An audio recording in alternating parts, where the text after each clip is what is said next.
kapisngi, welcome back. Bilang isang tindera sa meat section, hindi madali ang trabaho namin pero puno ito ng kwento, karanasan at pakikipagkapwa. Araw nagsisimula ang lahat ng napakaaga. Madilim pa lang, gising na kami para ihanda ang aming mga pwesto. Kailangan malinis, maayos at presentable ang lahat bago dumating ang mga mamimili. Mga pangunahing paninda namin dito ay mga byproduct tulad ng atay, bituka, balon-balunan, paa ng manok, ulo ng manok at iba pa. Unting-unting nagsisimula nang dumadating ang mga tao. May mga suki na araw-araw naming nakikita, parang naging kaibigan na rin namin sila. Ate, pahingi po ng kalahating kilo. Ate, press po ba yan? Yan ang madalas naming naririnig. Kailangan mabilis, maayos at magalang ang pakikitungo sa bawat customer. Ang pagbibinta ang ginagawa namin, hindi pakikinig, pakikipagkwentuhan at minsan pagbibigay pa ng tips kung paano lulutuin ang binibili nila. Mga oras na sobrang dami ng tao, lalo na kapag weekend o may okasyon.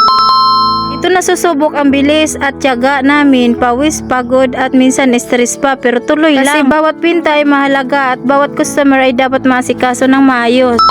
Hindi mawawala ang saya sa trabaho. May mga customer na palabiro, may mga batang sumasama sa magulang nila, at may mga pagkakataon na nakakatuwaan kami sa simpleng usapan. Ay, dikit kayo himae!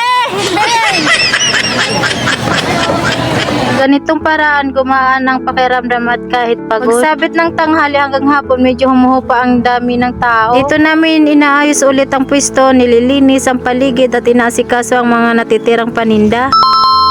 Mahalaga ang kalinisan sa ganitong trabaho kaya sinusiguro namin na maayos ang lahat bago matapos ang araw. Pagkasarado ko, dala ko dito ito. Bosa, baka naman! Sa trabaho namin bilang tindera, hindi araw-araw madali. May mga taong mabait, may mga taong medyo mahirap pakisamahan. Pero natutunan ko na mas okay na yung pinagdaanan mo at natuto ka kaysa puro papuri lang pero wala ka namang natutunan. Kasi sa bawat pagsubok doon ka tumitibay, sa bawat hirap doon ka natuto kung paano maging mas matatag at mas maayos pakikitungo sa iba. May pagkakataon na parang minamalit ka, parang hindi ka nakikita, parang kahit anong sipag mo kulang pa rin sa paningin nila. Minsan pakiramdam mo tinatapakan ka na lang. Mas gustuhin ko nang maranasan ng hirap at sakit na yan kasi doon ako natuto, doon ako tumitibay kasi kung puro papuri lang paano ako lalago.